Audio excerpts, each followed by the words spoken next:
Hello and welcome to this channel. I hope you enjoy the story. I'm going to try and upload each day. Jessica and Her Lighthouse Fascination by Sean Arnold. Jessica had always been fascinated by lighthouses. She loved their history, their architecture, and their symbolism. She dreamed of visiting one someday and maybe even staying overnight in one. So when she saw an online ad for a lighthouse rental on a remote island, she didn't hesitate to book it. She packed her bags and boarded a ferry that took her to the island. The lighthouse was the only building on the island, surrounded by rocks and waves. It looked old and weathered, but also majestic and mysterious. Jessica felt a surge of excitement as she climbed the stairs to the door.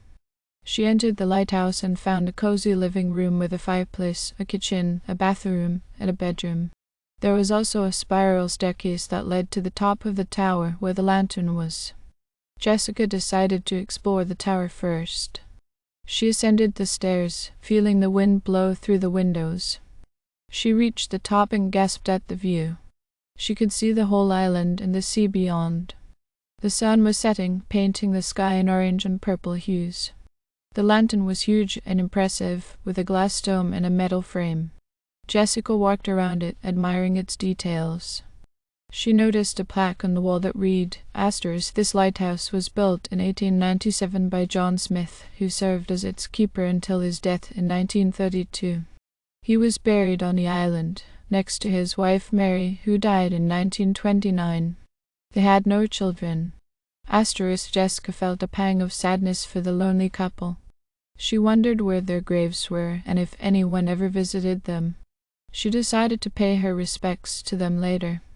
She took out her phone and snapped some pictures of the lantern and the view. She was about to go back down when she heard a noise behind her. She turned around and saw a man standing in front of the lantern. He was wearing a dark suit and a hat and had a beard and glasses. He looked like he belonged to another era. He smiled at Jessica and said, "Hello there, you must be my new assistant." Jessica felt a chill run down her spine. She realized he was John Smith, the dead lighthouse keeper. She screamed and ran down the stairs, hoping he wouldn't follow her. She reached the living room and grabbed her bag. She ran to the door, but it was locked. She tried to open it, but it wouldn't budge. She heard footsteps coming down the stairs. She looked for another way out, but there was none. She was trapped in the lighthouse with a goat. She panicked and looked for something to defend herself with. She found a fireplace poker and held it in front of her. She heard John Smith's voice say, "Don't be afraid, I won't hurt you." He appeared at the bottom of the stairs, still smiling. He walked towards Jessica slowly, holding his hands up. He said, "I'm sorry if I scared you. I didn't mean to. I just wanted to welcome you to my home." Jessica backed away from him, shaking her head. She said, "Stay away from me. You're not real. You're dead." John Smith stopped and tilted his head. He said, "Dead? No, I'm not dead. I'm alive, just like you." Jessica felt a wave of confusion wash over her. She said, "What do you mean? How can you be alive? You died almost 100 years ago." John Smith chuckled and shook his head. He said, No, you've got it all wrong. You see, this is not 2023, this is 1932. Jessica felt her blood run cold. She said, "What? That's impossible. That makes no sense." John Smith nodded and said, "It does make sense. You see, this lighthouse is special. It has a power that few people know about. It can travel through time." Jessica stared at him in disbelief.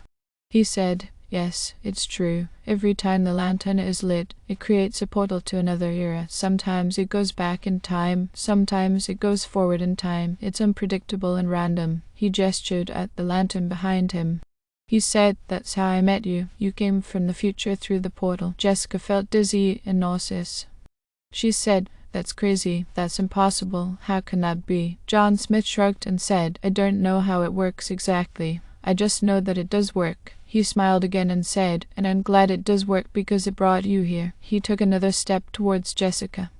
He said, "You see, I've been very lonely since my wife died. I've been looking for someone to keep me company. Someone like you." He reached out his hand and said, "Come with me. Let me show you around. Let me make you happy." Jessica felt a surge of fear and disgust. She said, No, I don't want to go with you. I want to go back to my time. I want to go home. She swung the poker at him, hoping to hit him. But he was faster. He grabbed the poker and twisted it out of her hand. He said, "Please, don't be like that. Don't fight me. Don't resist me." He pulled her close to him and wrapped his arms around her.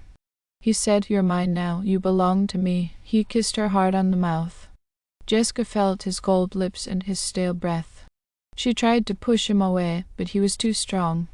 She screamed, but no one heard her. The lantern flickered and the portal closed.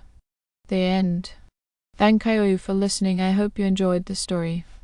Don't forget to like and subscribe. Thank you.